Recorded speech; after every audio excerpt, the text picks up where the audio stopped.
Hello guys, good day everyone. Hello Idolens. Kasama natin si Eduardo Duca. Pag Tagalog, pag English, Edward Duca. Magandang gabi sir. Hello po, hello. Good day.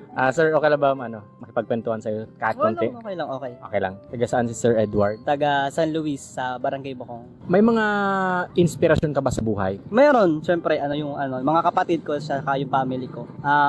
Sila lang naman talaga yung nagiging inspirasyon ko para bumangon araw-araw para magtrabaho. Kasi hindi nyo rin natatanong, marami kami magkakapatid.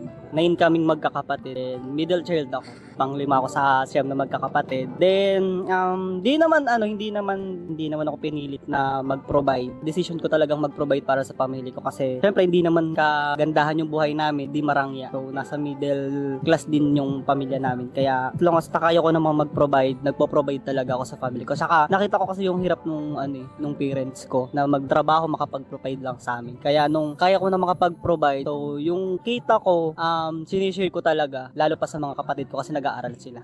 Yung ganong sitwasyon ng buhay mo, madali lang ba? Wala namang madali dito sa mundo. Walang easy money, walang pinanganak ng talagang given na sa kanila yung So lahat naman talaga pinaghihirapan. So Madaling salita, mahirap. Oo, sa madaling salita, mahirap. Literal na mahirap kasi apelyido ko sa Dukha kasi Dukha yung apelyido.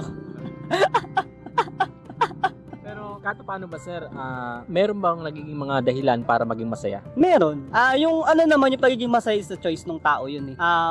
Marami nagsasabi na ang hirap ng buhay kasi sa nangyayari sa family natin, for example, sa paligid natin, either sa community natin, di ba? Marami talaga mga nangyayaring hindi maganda. So, talagang kung iisipin mo talaga, ang hirap maging masaya. Pero kung iisipin mo yung mga maliliit na bagay na nangyayari sa buhay mo, yung simpleng panggising mo sa umaga, nakakapag-provide ka ng pagkain, may pagkain kayo sa kapagkainan. So, parang i-take mo na bilang isang blessing yun para maging masaya ka. Mayroon ba pangyayari sa buhay mo na pag naalala mo, nalulungkot ka?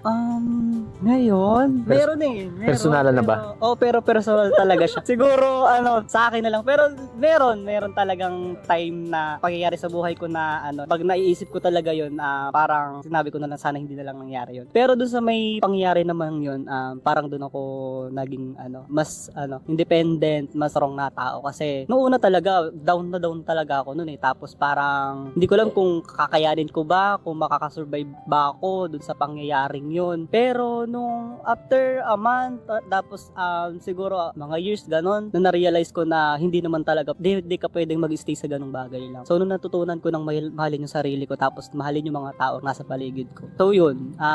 Ngayon, hindi ko na siya niisip as bilang isang downside sa buhay ko. Naging blessings na talaga siya. Pagkakaalam ko sir, meron kayong social media na ginagamit, yung Edward Tots, tama ba ako? Oo, so yun, meron akong page sa Edward Tots. Actually, pa lang yun, bago pa lang siya. Ginagamit ko social media yung aking profile sa Eduardo Ducas. Pwede nyo ako dun follow, add sa social media ko. So, kung gusto nyo ng mga left trip na libangan, pwede nyo i-visit yung Ano yung pwede mong iiwang thought sa mga viewers natin ngayon na galing sa totoong kwento ng buhay mo? Siguro may iwan kong thought sa mga makakapanood nito. Life must go on. Siguro, hindi laging nandito lang tayo. Hindi ka pwede mag-stay kung nasan ka lang. We need to explore. Niisip mo hindi mo kaya, mag-try ka ng bago or mag-explore ka ng ibang bagay para mahanap mo kung saan ka talaga. Salamat sir.